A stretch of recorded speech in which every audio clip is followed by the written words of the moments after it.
Welcome back, everybody, to another episode of the podcast that talks about triathlon, Talking Triathlon. My name is Tim Ford, and I'm joined by none other than James Bell himself. Jimbo, welcome back to the podcast. How are you, mate?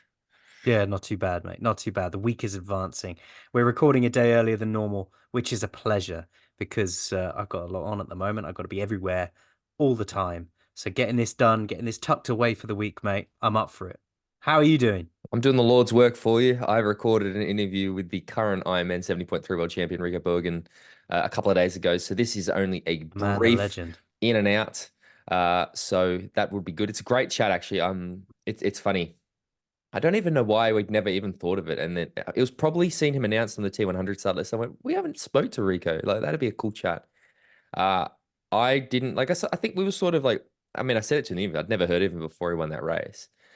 But man, I'm a huge Rico fan now after that chat. Like he's really, he's a good young athlete. Like I think he's got some, there's some exciting things to come with Rico. So it was a really exciting chat. That's Uh, cool.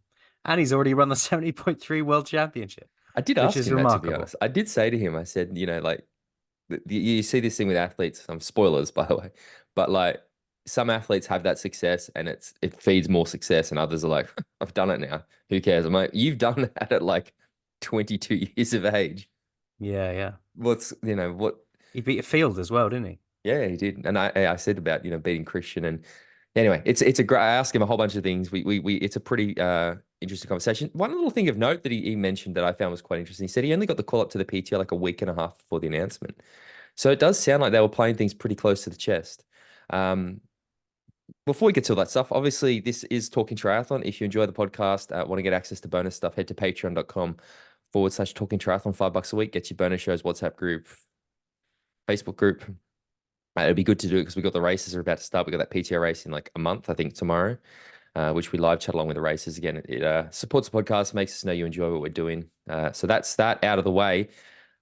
Jimbo, we spoke a lot about the PTO T100 series last week, and we had a few questions. And because the PTO are the wonderful triathlon organization, there's a few things that they had done well. Firstly, they sent us an email addressing all of the questions that we had for clarity, and I will allow you to go into that in a second. But more importantly, we have received confirmation from the PTO that if we can, in fact, source a Ventum or a Coup bike or a Cadex or some other hideous fucking thing, you have got a free entry to the T100 in London. So listeners, if Yeah, you yeah. have a connection at any of those horrible bike brands, or you have one, maybe you bought one and went, what the fuck did I do this for? I can never be seen riding this thing. And you want to let James Bale borrow that bike for one day only, get it to him, and we will get James Bale to the T100 in London wearing an all-white tri-suit on a hideous bike. Yeah. If anybody can source me a bike, I will be there. I'll make It my must be an triathlon ugly comeback. bike, though. My last triathlon being December 2019 when I did Bahrain 70.3. And since then it's just been I've been doing other things, but I will. And now that I've had this email of confirmation from the PTO saying they'll give me an entry if I can source a bike from a bike brand, A then I terrible will bike I brand. will make A I'll make my terrible. comeback to triathlon, I mate, and mean, I'll do it for the Talking Triathlon podcast. I'll have to get swimming though. Fuck. this is the I have to sort get of swimming. bike brands out there. This is the sort of wonderful This exposure is you'll get on our podcast by oh, doing this is the content that they are it. dreaming of. Talking about being a shit Middle bike brand. age, slightly tubby, hasn't done a triathlon for 4 years, And having his rocks up. co-host absolutely roast the bike the entire time. Like, yeah, What would come be a on, good guys. time at a 100? Because I was thinking about it earlier today when I got that email. I was thinking, well, I'd try and go sub 5, obviously, because I had 70.3 in my head. And then I thought, well, it's not a 70.3 distance, is it? So I did, what's a decent time at a T100 event? I did the T100 in Singapore, and I basically walked the run. And I think I can't even remember, 3:30 something maybe. Uh Yeah. yeah. Yeah, I don't even know. It's going to be the thing, right? This is if this becomes the norm, suddenly all the age group is going to have their T100 PB. Still not sold on the T100 phrase, but we'll get there. Uh, anyway, let's go into the details. So the first thing we asked last week that we weren't sure about was around the status of the PTO races the T100 races in terms of ranking points. We got confirmation, and again, Reese Barclay, my coach, sent me a message too, as well as several other people that what the PTO does is they take into account the bonuses and like with Ross, for example, they take into account the signing contracts and stuff like that. So they get the total value of the race in order to determine the position. So you've got the email with the specifics, but basically it says that the T100 races will all be diamond tier events. That's correct. Yes, I got an email from Tom Ballard, who's the digital product manager at the PTO, and he said, I just wanted to highlight a couple of points you mentioned that we clearly didn't make clear. On tiers for the T100 races, these will be at the top diamond tier, following the same principle we have with the Challenge Family World Bonus. The total athlete compensation available is split over the race series, taking the total beyond the 500K, which is the current threshold. This is the same way that tiers will be applied to the Ironman Pro Series, 1.7 million, 16 added to each race's prize purse. What this means is that we'll see many more higher tier races on the Ironman Pro Series, giving athletes more opportunities to score good points and improve their ranking. With the increase in prize purse for the 70.3 Worlds to 500K, that race also becomes diamond along with the full Ironman World Championships. We did some modeling on how 2024 might look based on 2023 data. We found that by removing T100 athletes from Ironman Challenge and other competitions, the higher positions that the non-T100 athletes would achieve leveled out, so the points scored despite the lower SOF score. Finally, based on the average scores of the 8 highest SOF 70.3 events in 2023 versus the average scores of the 3 PTO events in 2023, coming 7th and 8th in a PTO race was the equivalent of winning in the 70.3s. What are you laughing at? I think you were getting bored while you were reading that a little bit then. There was lots of stuff in there that was bracketed that was kind of like Take it notes I with a had to grain of take salt. out. Yeah. Stuff like that. So I was getting a bit pickled. But yeah, But basically, the general gist is he's that they have worked out that there shouldn't be a closed circuit. It should be very possible for athletes to still rank quite highly, even if they're not doing the T100 series, because of the fact that a lot of the athletes doing the T100 series won't be in those fields, which means high points, as well as the fact that because of the Ironman bonus, it means those races will also have elevated status, which means a higher point cap. So we should still be able to see non T100 athletes inside the top 20. My question to you, though, is, James, do we see anybody who is not on a PTO contract? No, let me rephrase that. Anybody who doesn't race a PTO event this year inside the top 20? Or will all of those 20 go to the PTO athletes? I think so. I I think think so too. so. Me too. Cool. The other thing I found interesting that I wasn't sure about is that I got confirmation from this week is that PTO end of year bonus still exists, the top 50 PTO bonus this year. So, and that's that. So that means if like, let's use Magnus as an example. Magnus is the top ranked PTO athlete. Magnus is getting paid the contract to race the series. He will no doubt make an amount of prize money from the PTO series, as well as the end of the T100 series bonus. And then he will also be eligible based on his ranking for the end of year bonus. So there's some cash flying around this year for the pro triathletes, which is not a bad thing at all. There is indeed. And also I was just really pleased to get that email. It really and explanation of what it was. We tried to make the best of it, but I think it makes more sense to have their series, the races in their series at the diamond level. You sort of cut out a little bit then. You were just saying you were happy to get the email. I said I was happy to get the email because it clarified a few things for us, didn't it? We tried to make the best of our own assumptions last week and be like, yeah, it kind of works like that. But in reality, I think having their races in their series at the diamond level makes more sense. No, again, I think it's good. And as we've always been very, open about the fact that the PTO listen, hear the feedback, hear the confusion and do what they can to address it. So a lot of respect for that. So yeah, cool. Look, mate, we have an interview. It's a pretty long one. I think it's about 50 minutes with Rico. So let's drop that in. The current 70.3 world champion, Rico Bogen, is about to join us. Okay, this week we are extremely lucky to be joined by an athlete who last year stormed onto the international triathlon scene, winning the Ironman 70.3 World Championships. It is German triathlete Rico Bogen. Welcome to the podcast. How you going, mate? Hi Tim, I'm really looking forward to chat with you, and I'm fine. here in Germany. It's all good. And you? Yeah, very well, thank you. It's yeah, I think it's quite late for you. It's quite early for me, but that's the beauty Yeah, of. yeah. I'm glad we For me, it's 9 p.m. Yeah, so now. the I, I I evening. believe I saw you've been in. Is it Namibia for a few weeks for training camp? Yeah, yeah. In the beginning of the year, we was we were 3 weeks in Namibia, so there altitude camp and a little bit heat camp because yeah, it was really hot, so 30 to 35 degrees. So this was good, yeah, because in Germany it was like minus 10 degrees. So it was better for training. Well, tell me about Namibia because I mean, like I've been in the sport for quite a while, and you hear about the main training locations, uh, Gran Canaria, Lanzarote, Hawaii. Namibia is quite a new one for me. So how did you stumble across Namibia as a training location? Yeah, the national federation, the German short distance athletes, are there for I think 2 years, and before I think the first ones was the Dutch athletes, so the Dutch federation. Uh, for them there was the sixth time. So I know that there is a place to train, and yeah, for my season planning, I was looking for a place where I can go in November to prepare the 70.3 World Champs.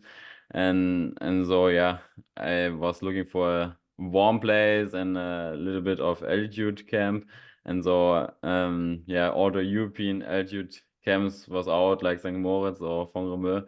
So yeah, I was looking for another one, and so Namibia was a good choice, and now in January it was a little bit like a test if it's good there for training or not.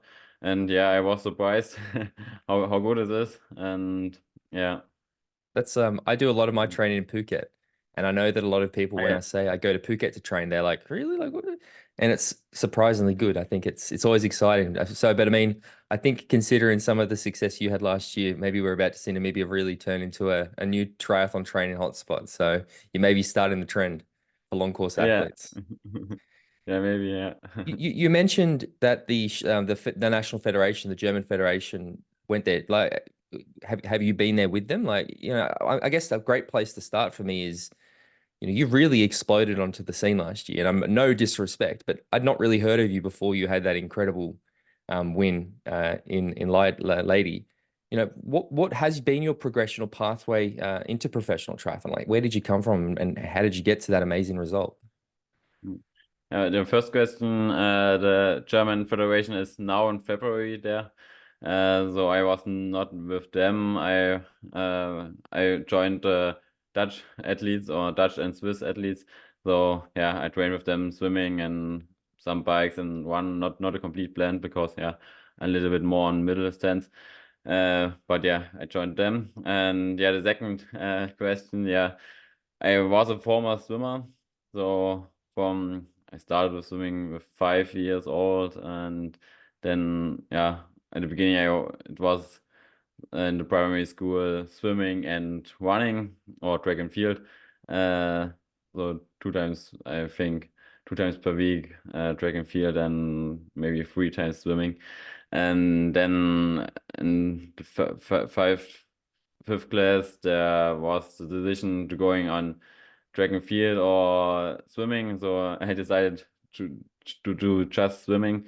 And yeah, so the from fifth to 10th class, I was a complete swimmer. And yeah, so there was not so much time for other sports because yeah, it was mostly in the morning swim, then school, and then in the afternoon swim again, and then yeah, going back home and yeah, learning some things. Yeah, this was tough time. And yeah, with age of 16, I changed to triathlon.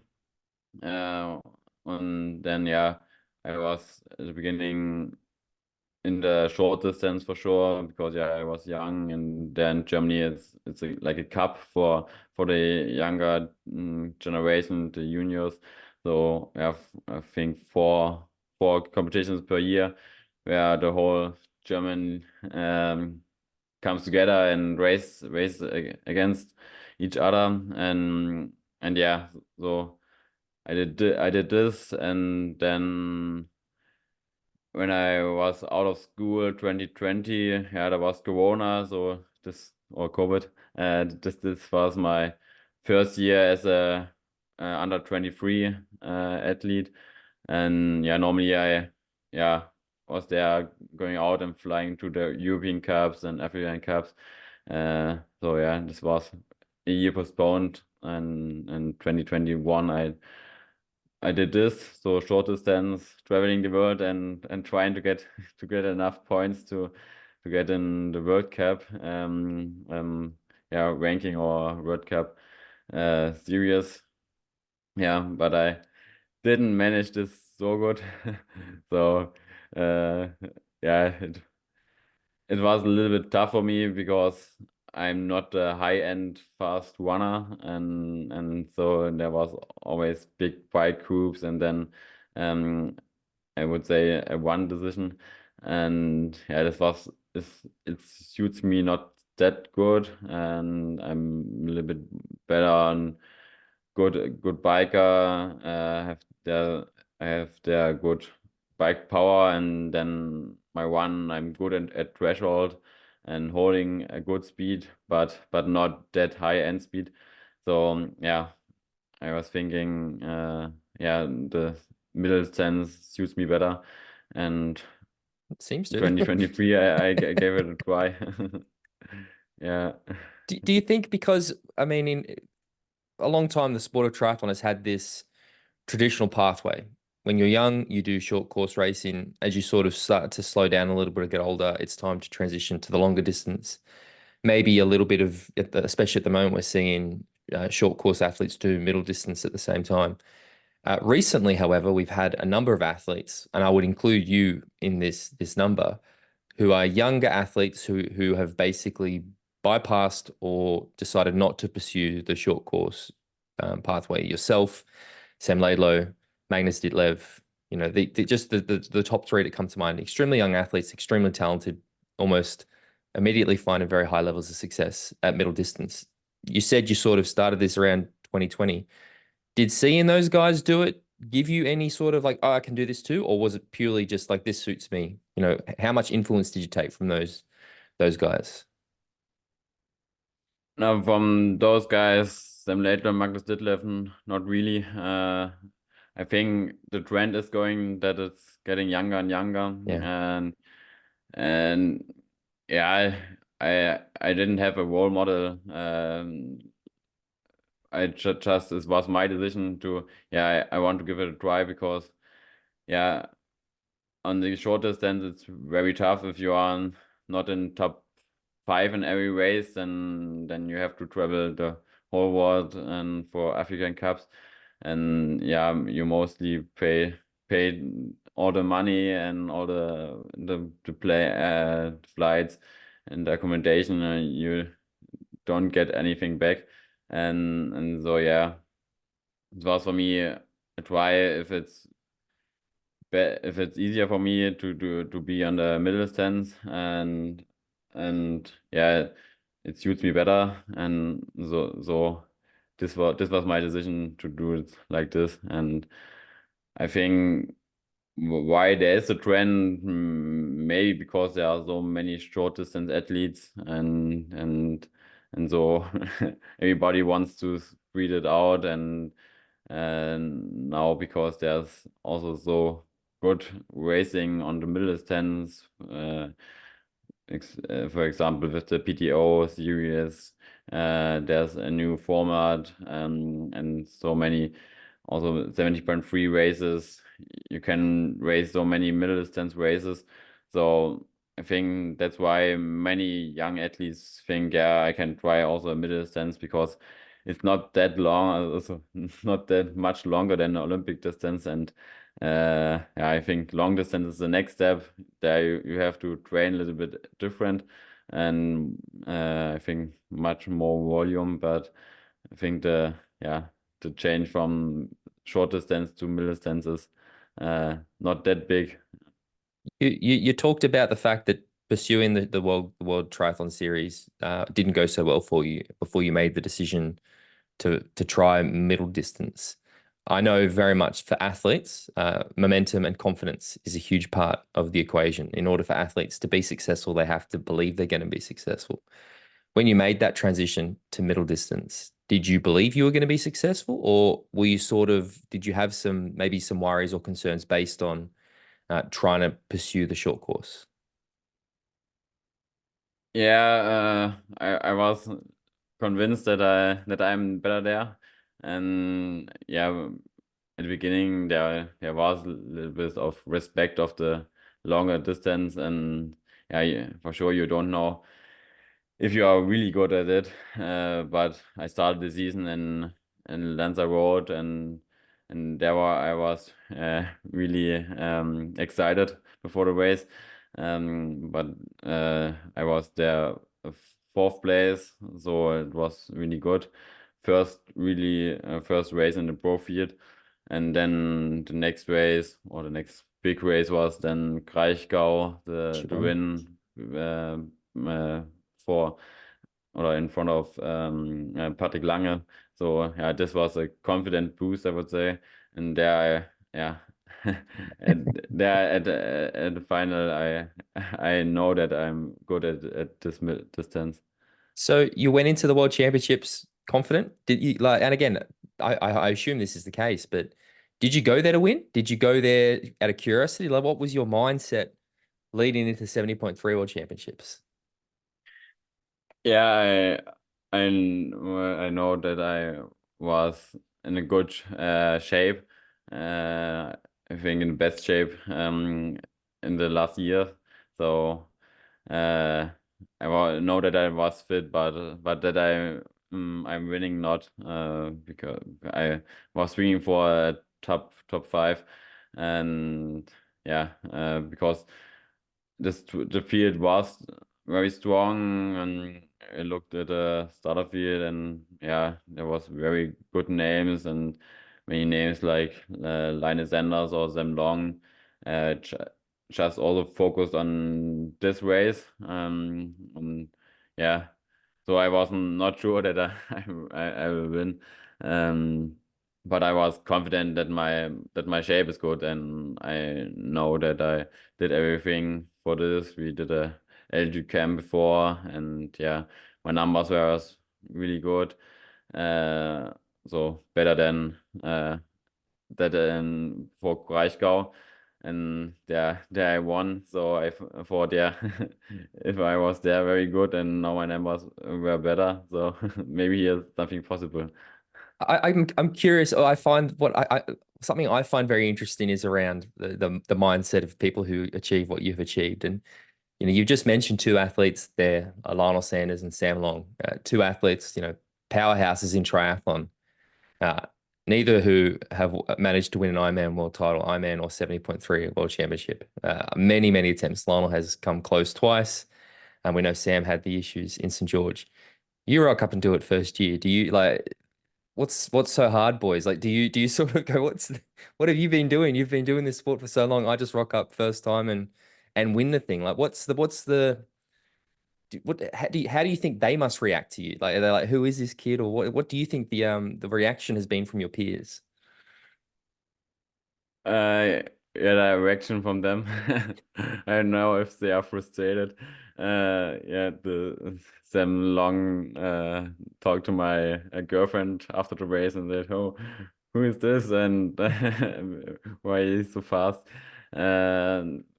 But yeah, I think the problem of them is a little bit that they have a weakness. So the swimming is, I think, it's a weakness for them. Just a little And bit. yeah, a little bit, and so they have to, yeah, so they have to rush and or have to put big numbers on the bike, and yeah, my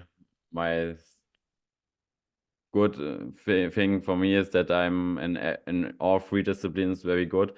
I think I'm not a Überbiker or a super swimmer, but I'm in all three disciplines very good. I think this was also the thing why Jan Frodeno was so good, because he was always at the front. So, and this is my advantage, that I'm always at the front and can, yeah, play the competition. And if there is a attack, I can go with the attack, or I can attack. So, yeah, so I'm always in the lead position and can react, and they have to, yeah, after the swim they have to close the gap, and that's a little bit of a disadvantage.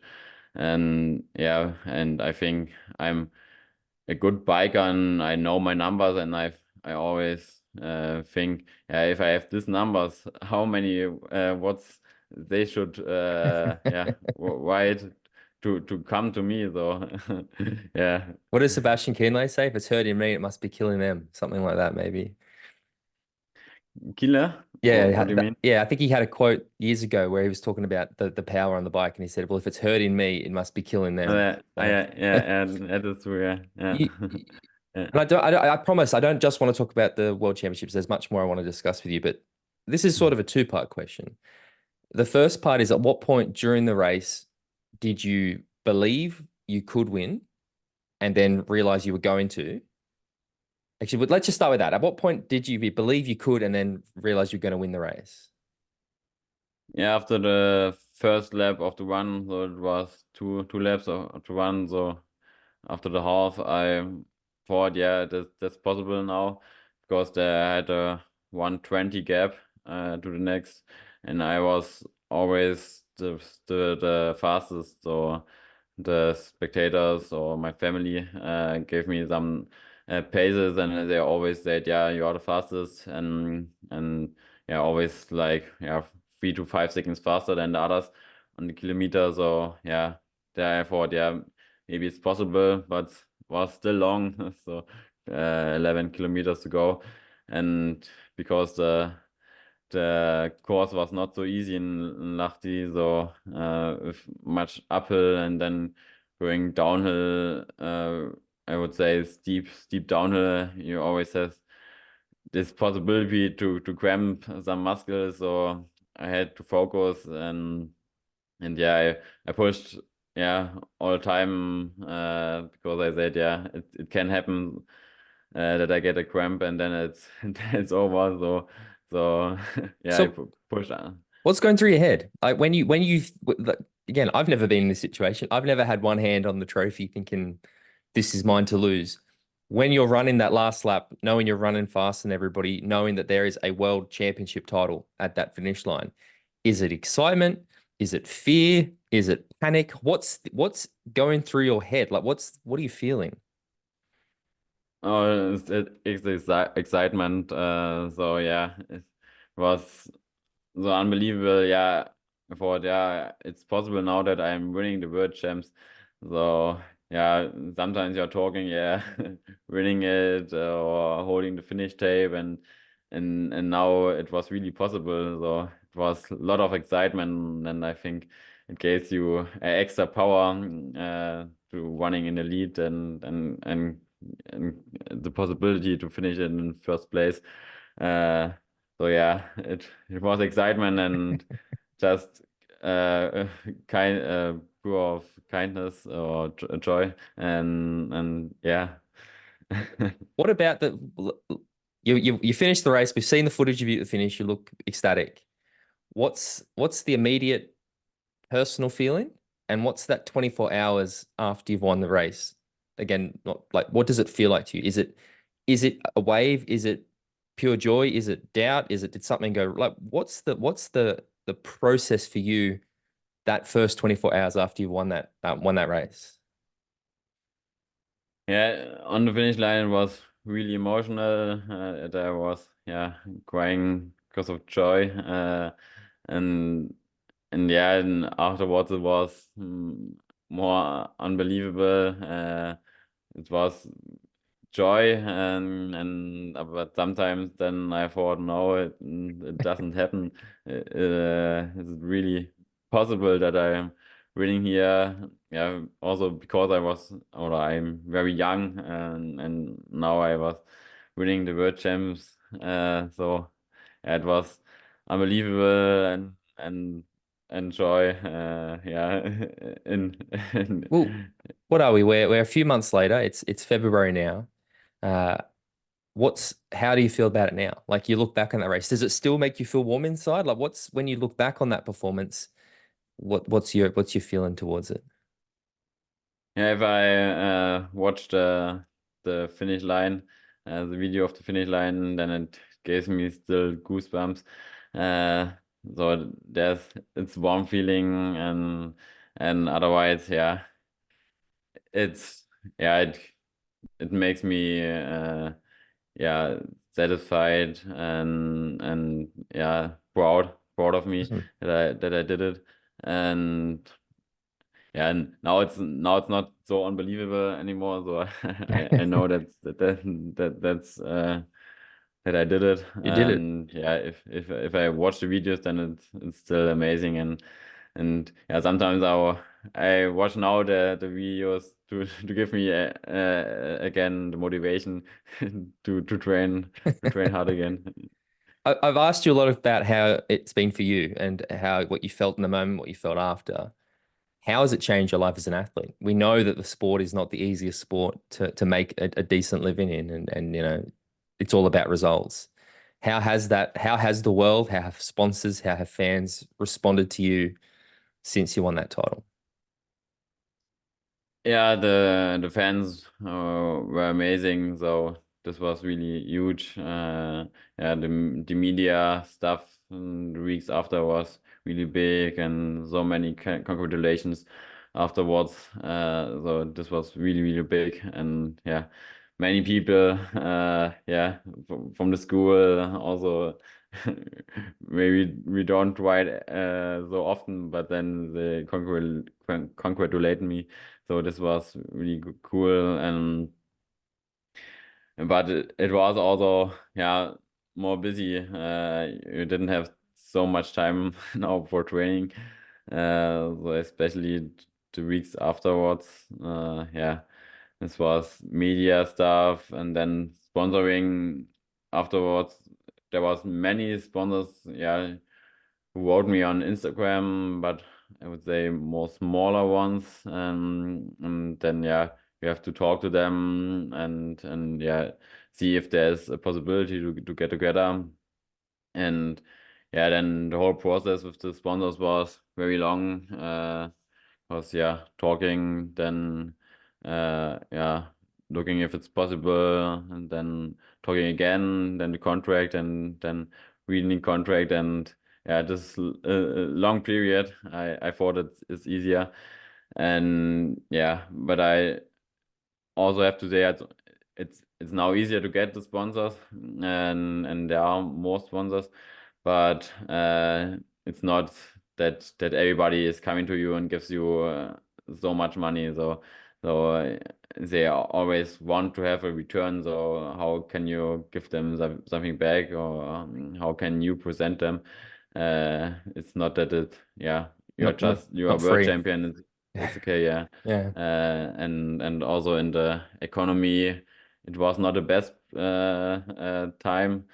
I've so many economy companies said, yeah, it's not the best time. So we have the two wars, and yeah, so I thought it's easier to get a little bit more just financial sponsors.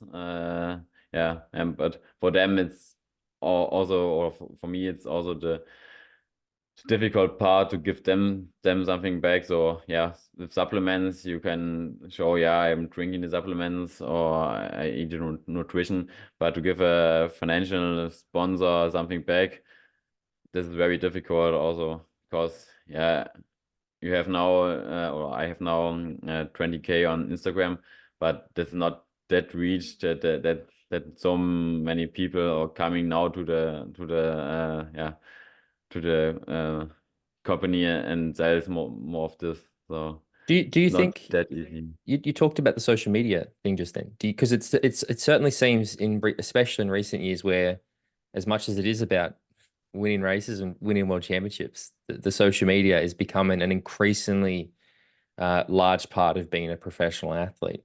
Have you gotten to a point? You also spoke about being very busy after the world title and the demands on your time, and also the inability to really, represent the brands the way they want. Do you think as a professional athlete, there is too much focus on social media? Are too many brands that work with the athletes expecting you guys to almost be influencers? Like, what do you think about that? Yeah, I think it's getting more and more, and so it's not enough to just win new races. It's also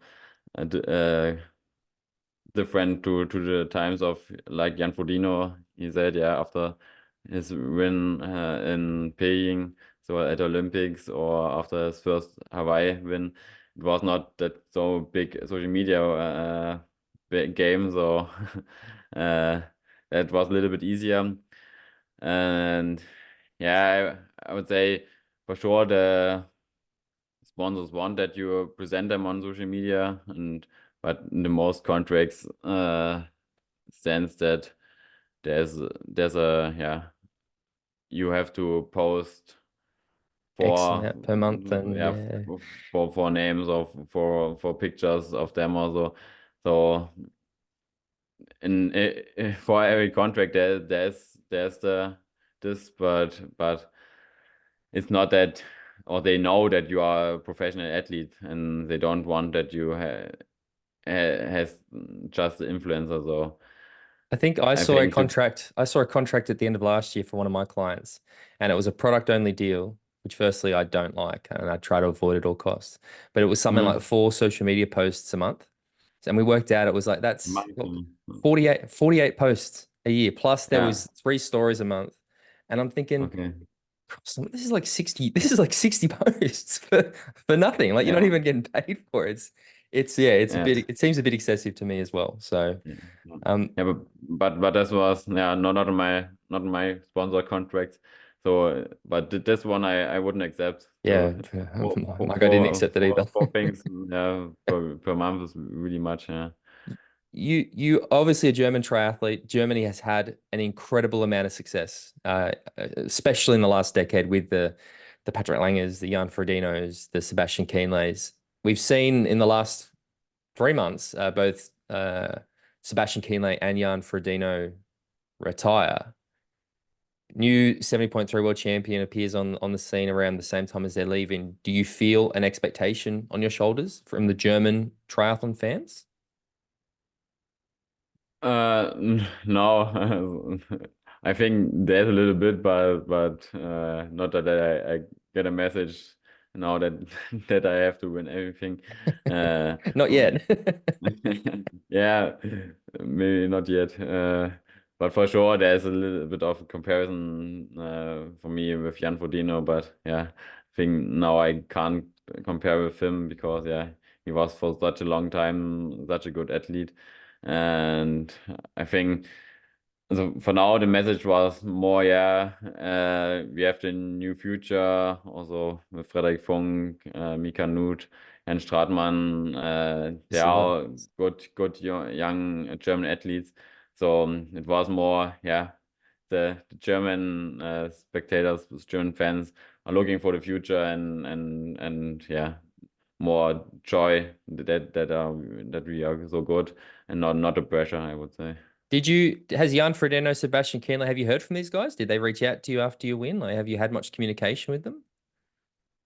And not that much, but there was a award ceremony. So for voting, the fans could vote for the best German athlete or best triathlete of the year. So yeah, the Seefisch night. I don't know if you heard Yep. them, but it's, yeah, every year there's a Seefisch night, The Night of and Nights. yeah, yeah, that's really cool one. Yeah, and there was Jan Frodeno and Sebastian Kienle, and yeah, they did the last battle, so a little show I saw show, that. Yeah, I saw the content. and Yeah, yeah, this was really cool, and there I talked to both of them, and yeah, this was so the first real contact with Jan Frodeno and with Sebastian Kienle. I met him in Nizza or Nice, because he was commentating the German broadcast. So yeah, there we talked a little, and yeah. But well, but at the award ceremony it was very cool because yeah, both was a little bit drunk, I would say. And yeah, so it was kind of funny, yeah, to talk with them. We've got like obviously that's what's happened. Let's talk about what's coming. And I think you have won a world title. I don't know. You're the youngest 70.3 world champion we've ever had. You'd have to Yeah, be. yeah, the youngest, yeah. So do you see that? Because there's sort of two ways, right? There's two approaches to this, and you because honestly, we see some people have success, win a world title, and sort of they don't really ever hit those highs again. And then you have those who win a world title and go on and win multiple world titles. Is it for you, or how do you think it could be the case of I know I'm this good now, let's do it again, or is it a bit of that? Well, I've done it now, I've nothing left to prove. Like, I mean, obviously you're not. I'm not accusing you of saying, oh, I don't need to try anymore. But do you worry that that thought might, like, when you are really hurting, you talked about watching the video for motivation and training, but do you worry that it does almost give you an out sometimes when things are hard to go, I've already got a world title. What have you, what about that aspect of success? Yeah, I think this was the case, yeah, 2 months so after the world title, so there was not that high motivation to go deep in the training. And yeah, so I think there was a little hole after the world champs. So yeah, I had my oh I've I did my dream come true, and yeah, this was yeah 2 months not that high motivation, but now for the new season, it's more yeah, I want to prove that I'm very good, and I want to have it and the wins again. And yeah, now I know that it's possible to win, and the emotions of winning a race are so good, and yeah, difficult to get in another situation in the life. So I want to have this again, and yeah, and also now with the new series, the G100 Triathlon World Series, there's also a new world title, um, which you can get, and this is also new motivation because yeah, there in every race the best triathletes comes together, and yeah, so I for the season I have new motivation and want to get more wins. Yeah. Yeah. With the way the season has sort of planned out this year, it does seem quite almost perfect for you in some ways, in the sense that you can go and race this T100 series really, really hard, and then you've got a nice little break. What is it, a month? And then you can also go and defend your 70.3 world title in New Zealand. So from your point of view, you almost look like it's a bit of the best of both worlds, right? You get to laser focus on this incredible T100 series and still go and defend the title. Is that the plan at the moment? Yeah, that's the plan, yeah. So yeah, I got the invitation just for 1.5 weeks, so 4 days before they announced everything. So this was very very tight and a short time for me, and I also had the plan without the series, so because I thought yeah, okay, then maybe not this year, hopefully next year. But yeah, then I got the invitation, and yeah, I was really happy that I got it. And now yeah, there's the in November there are 2 races, so it's difficult to get their training camp done. For also training camp for the World Champs done. But yeah, I think it's a very long season now because it's beginning in March and yeah, going down until December. So maybe I'll do a short break, or yeah, 1 week easier or mental break for in August, and then building up again. And I think then it's possible to go good in November, and then in December in the 70.3 World Champs. And that's my plan, to go also to New Zealand and try to defend my title. I think it's not getting easier because now everybody knows me, I was just going to ask that exact thing. I wonder what it must be like, because you probably had a certain level of anonymity. You'd go to a start line and not many people would be paying much attention. You go to any start line now, everybody's going to be looking for you. Like, what's that going to be like? What's that change going to be like for you? As you know, you are now the reigning world champion. That comes with a certain responsibility. Maybe isn't the right word, but expectation. So people are going to expect certain things from you now. Like, how do you think you're going to, like, what do you feel about that? I don't want to let too much pressure on me, so I can say I won't win every race now.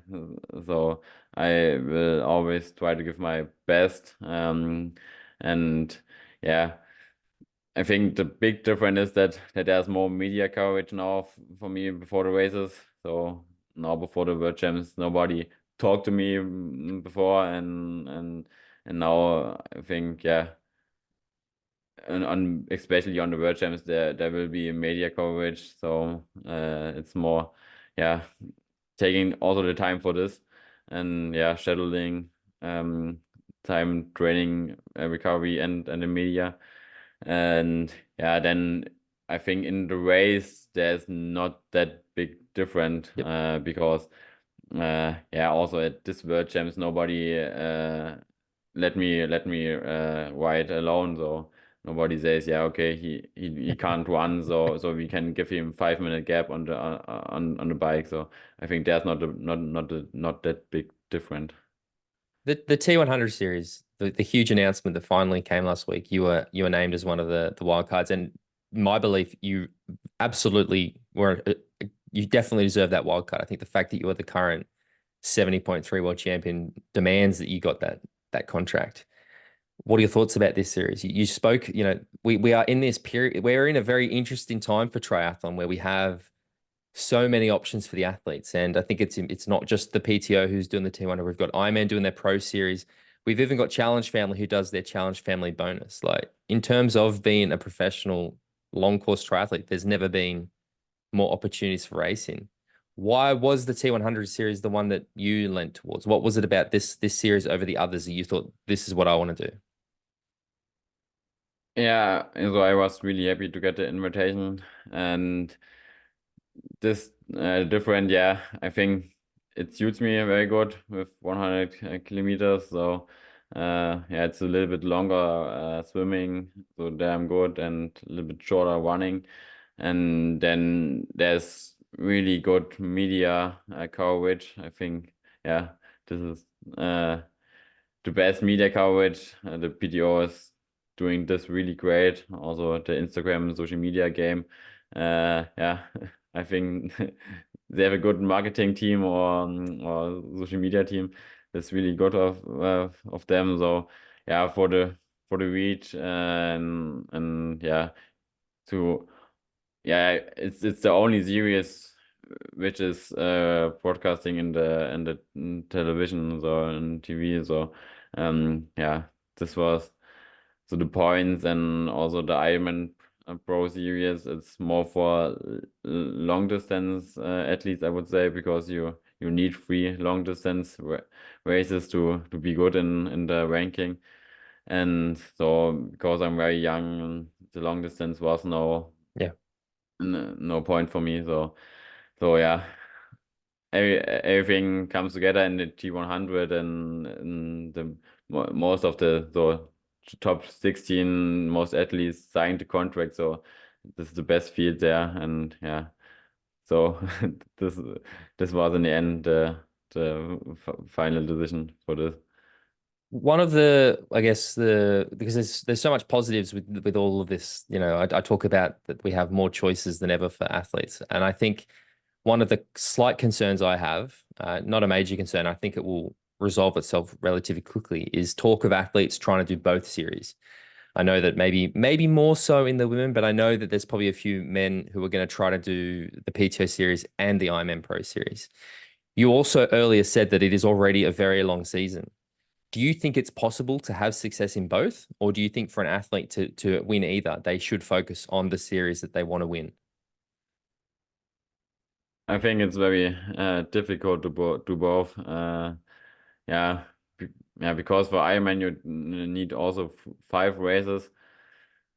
Yeah, on 3 mid long distance. I think it's not possible to do both. I think it's possible to do the long distance World Champs in Kona or 70.3 World Champs.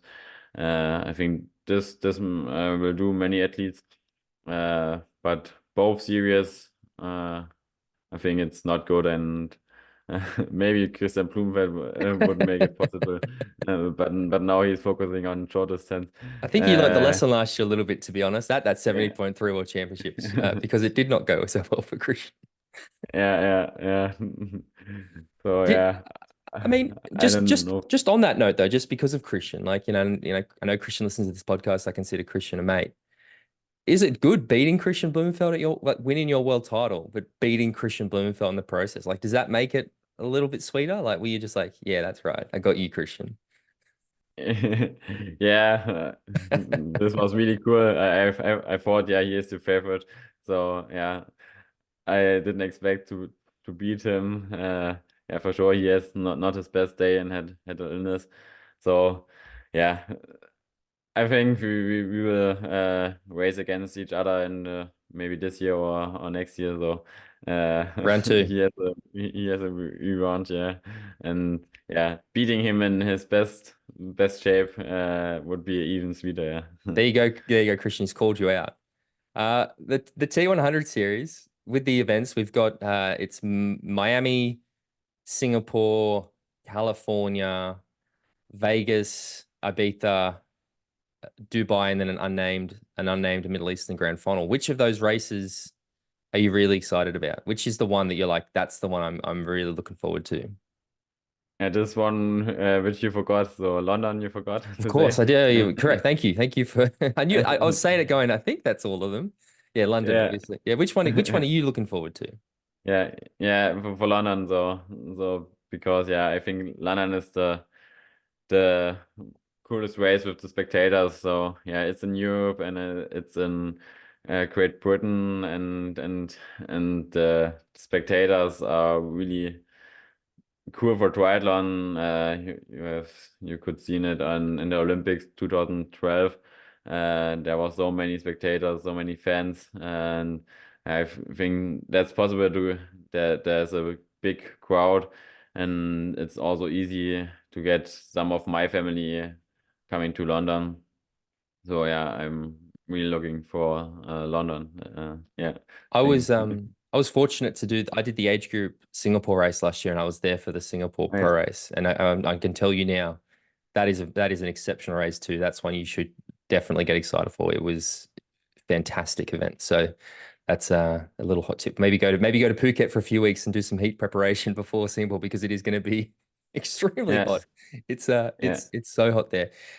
Let's look forward to the end of the year. Let's say we are reconnecting. It's a week after 70.3 World Championships in Topor. We're connecting again, and I ask you, say, Rico, you look back on the year, it's been a success. What have you achieved? For you, a successful year for 2024, what does that success look like? Yeah, it would be successful if I'm injury free and could race all the races I planned now, and yeah, then yeah, my dream is becoming top 5 in the series. So yeah, on maybe at 1 or 2 races at being at the podium. I think this would be really cool, and yeah, then a top 5 or top 3 at the World Champs and 70.3 World Champs. I think yeah, this both, if this all happen, then I would be really happy and satisfied. with the season, yeah, and then I really can enjoy my Christmas break. It does occur to me that you are as young as you are, which means you probably don't have the burden of memory with triathlon. You know, some people like myself have been around for, nearly 15 years. We've seen how triathlon has gone, especially in terms of a broadcast where it went from a 1 hour package of highlights from Kona to some races being shown on Facebook to some on YouTube there's been various changes, and then we've had the PTO come in and sort of say we're going to take this mainstream Super League doing something similar.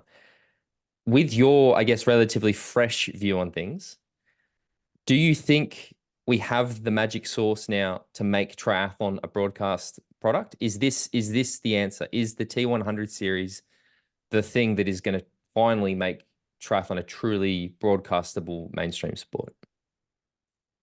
Yeah, I hope so. I think it's not just the coverage of the 3 hours race, so it's the coverage around the race. So building uh, building something behind the people, being their storyline Narrative, behind the yeah. people. So yeah, yeah. The T100 or the PTO wants to try to coverage also behind the scene, and maybe getting into training.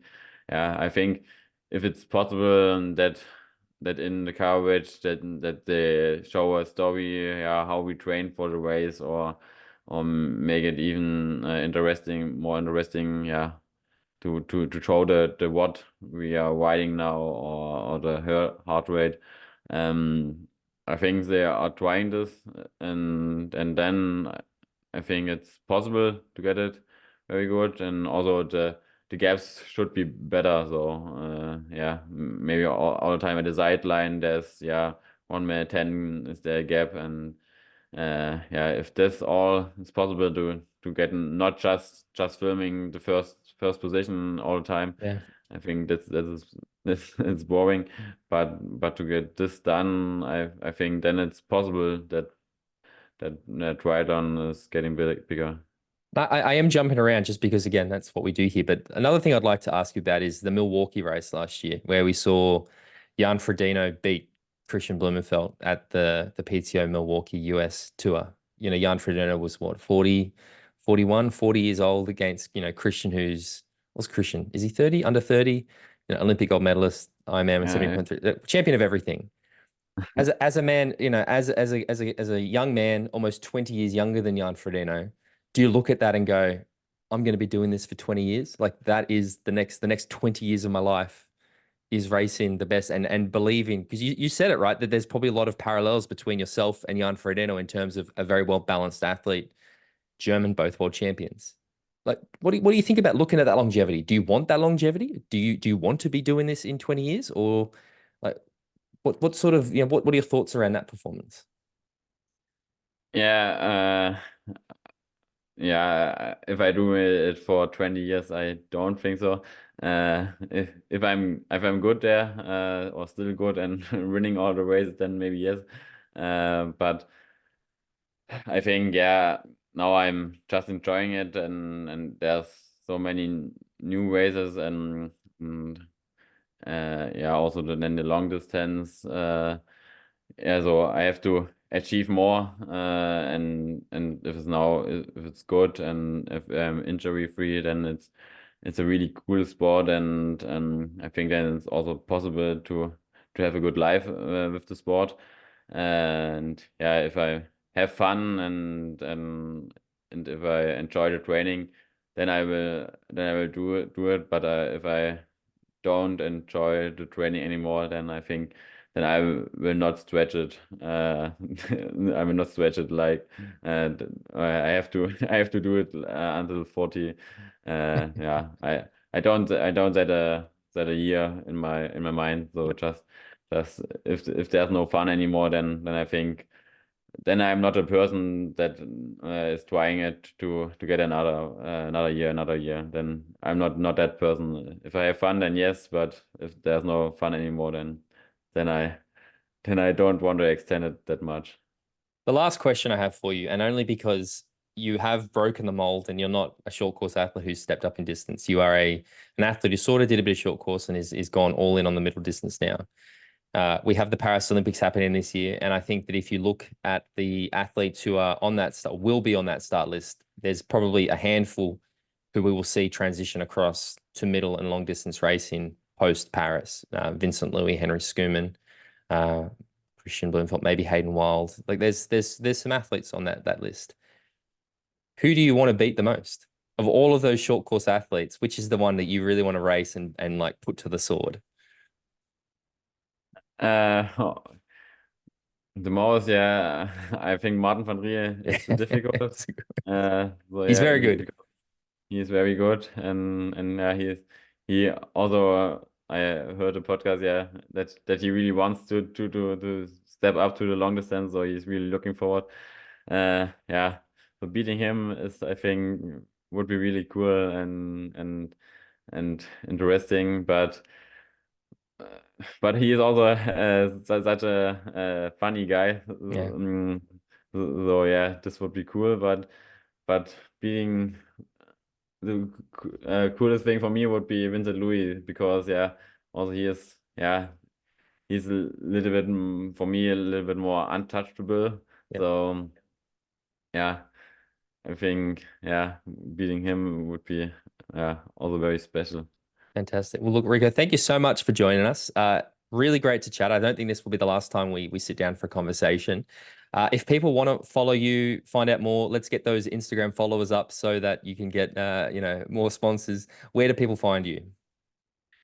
Yeah, thank you for the chat. And on Instagram, it's just Rico Bogen. So like my name.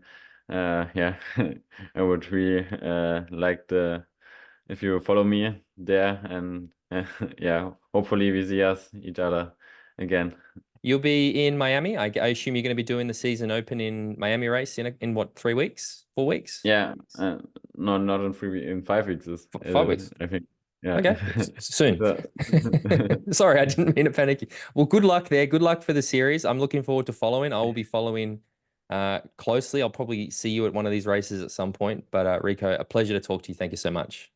Yeah, thank you. Was a pleasure, yeah. James Bale, what you think of that one, mate? You fucking nailed that, mate, didn't you? That was the best interview I've ever heard you do. Ever. Wow. There you go. Ever, yeah. No, it's really cool to have him on. I think it's too easy sometimes when a winner of a big event who's young comes out the blue like that. It's easy for the sport and the ecosystem we live in to kind of go, well, that's a one-off. We'll see. But it's nice to acknowledge where he's at and what he's done, especially now he's in the TR 100 series, and talk about the future and what he's got planned and where he's at. And he's got a cool name. Mm. One of the things that we sort of talked about, I asked about his sort of progression of the sport and the fact that we're seeing these guys sort of skip short course and just go straight to long course. And he was, again, what I find very fascinating, right, and I think what we're seeing is that there's definitely, like, I think we're getting to a point, right, where we're seeing the sport is really treated as different sports now. Like we've got a short course, long course, like they're different, because he tried to do the short course and he said, like, I wasn't good enough. I couldn't get the points. I couldn't get the starts. Gave up. I went to long course to give it a shot, had instant success. But I find that really interesting. And I think it's probably similar because, I look at that handful, I suppose, of athletes that have sort of followed that journey. Sam Laidlow, from all reports, shithouse short course athlete, like an Ironman world champion. And as I said, the most dominating performance like, if Sam Laidlow continues to race like he did in East, he will never lose. Like, he was so much better than every other person on that race in East, that if he does that every time he races, no one currently racing will be able to beat him. Magnus Ditlev. Daniel Beckergaard. Daniel Beck. Magnus. Daniel got the shits for short course. No, I don't think Daniel wasn't good enough. I think he just got sick of not saying he wasn't good enough. I just, athletes that have see, I'm throwing them under the bus. I'm saying like Magnus not good enough for short course, Sam Laidlow not good enough for short course, but very, very good at medium and long course. So that was really interesting to me. And then the other thing that we spoke about was about how his sort of life has changed a bit post World Champs, and the fact that the sponsors like haven't really come knocking. also shows me a lot that the sport is not in the best position in terms of sponsorship at the moment. So, yeah, I think also this the sponsorship landscape is waiting and seeing a little bit. When a result like that gets thrown up, exactly. there is an assumption that it might be a one-off, but that's not what we're saying. I think you're right, because I think there is this belief, right, that you win one big race and that sort of changes everything. And I think doing what we do, we've certainly seen that that's not the case.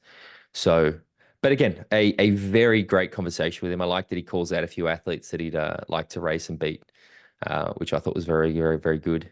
I was expecting it to be Hayden Wild a bit more, to be honest, because I know that, but yeah, he didn't call out Hayden. He did call out Martin Van Riel and Vincent Louis. They're the two that he really wants to race and beat Vincent Louis, which I love. I thought that was awesome. But cool, good on it. the other thing that we're going to talk about next week, I think, because next week's obviously our news week discussion, but I saw a tweet or an article that came out this week, and I just want to raise it for you so you start thinking about next week and our listeners can get excited, was Alistair Brownlee talking about the fact that he thinks short course or ITU racing or World Triathlon racing should have a limited field of 20 like the PTO does. And I have a lot of thoughts about that. So I think we're probably going to touch on that next week, but just plant that seed for you, James Bale. That's an interesting thought, that. It certainly is. So Jimbo, if people want to find out more about Talking Triathlon or support us on Patreon, etc., what do they need to do? Yeah, if you want to support the show, jump on at patreon.com/talking triathlon. If you want to follow Tim, he's at T414 on Instagram, and I'm Bale at Bale.James85 on Instagram. Find us across all social networks at Talking Triathlon on Insta and at Talk Triathlon on Twitter. You can join the Patreon group, and this will get you access to the monthly bonus episodes and the social groups and the WhatsApp group. The WhatsApp group is the place to be honest. That's where everybody does most of their chatting and conversing and sharing ideas. I love to see it bubbling away as the days go on.